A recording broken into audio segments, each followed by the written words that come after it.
नमस्कार, मी रिया सोनवणे. दैनिक हॅलो बातमीदारमध्ये आपले स्वागत. जाणून घेऊया आजच्या काही ठळक घडामोडी. चव्हाट्यावर आली अंदर की बात. गुटखा तस्कराला तालुका पोलिसांची साथ. तालुका पोलीस स्टेशन हद्दीत असलेली गुटखा तस्करी सध्या चर्चेचा विषय ठरत आहे. त्याचे कारणही तसेच आहे. तालुका पोलीस ठाण्याच्या हद्दीत मोठा गुटख्याचा साठा सापडला आहे. त्यामुळे संपूर्ण शहरात चर्चा होऊ लागली असून तालुका पोलिसांच्या कार्यपद्धतीवर प्रश्न उपस्थित होत आहे. विशेष म्हणजे ज्या व्यावसायिकाचा हा गुटखा सापडला त्याच व्यावसायिकाचा यापूर्वी अनेकदा गुटख्याचा साठा सापडून त्या गुटखा तस्करावर आर्थिक बळामुळे कार्यवाही झाली नाही. त्यामुळे तालुका पोलिसांचा कारभार चर्चेचा विषय ठरत आहे. नुकतीच कार्यान्वित आलेल्या कार्यवाहीत तब्बल 9,56,777 रुपये किमतीचा गुटखा जप्त करण्यात आला आहे.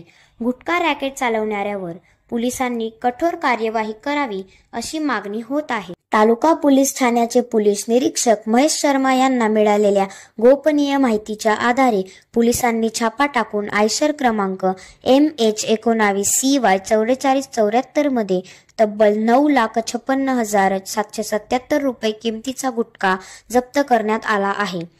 ह्याच गुटखा तस्कराचा तब्बल 58 लाख रुपये किमतीचा गुटखा जप्त झाला होता. त्यावेळेही इतर 4 ते 5 लोकांवर पोलिसांनी कार्यवाही केली होती. पण मोठा मासा मात्र मोकाट सोडल्याची चर्चा शहरात होत आहे. त्याच्या गोडाऊनमध्ये 58 लाख रुपये किमतीचे गुटख्याचे पोते मिळून आले होते. यामध्ये विमल, पान मसाला, रजनीगंधा, जर्दा असे विविध प्रकारचे गुटखे जप्त करण्यात आले होते. एका महिन्यात जवळपास 70 लाखांचा मुद्देमाल पोलिसांनी हस्तगत केला. मात्र गुटखा किंग असलेल्या व्यावसायिकावर पोलीस प्रशासनाची विशेष मेहरबानी असल्याचे बोलले जाते आहे.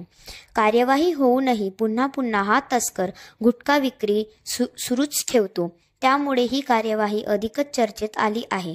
तालुका पोलीस ठाण्याचे अधिकाऱ्यांना आणि कर्मचाऱ्यांना हाताशी धरूनच हा गुटखा तस्कर गुटखा विक्री होलसेल व्यवसाय करत असल्याची चर्चा जळगावसह संपूर्ण शहरात होऊ लागली आहे. यावर जळगाव पोलीस कार्यवाही करतील का, हा खरा सवाल आहे.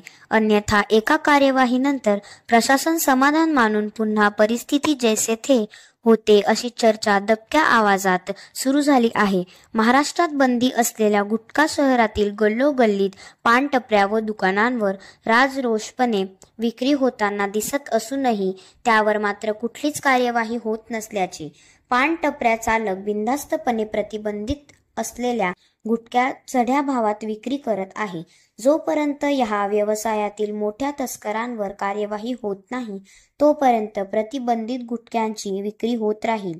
प्रशासनाने छोट्या मोठ्या नोकर वर्गावर गुन्हे दाखल न करता थेट गुटखा तस्करी करणाऱ्याला मोठ्या माशांवर कार्यवाही केली तर या व्यवसायास आळा बसेल असे मत व्यक्त केले जात आहे.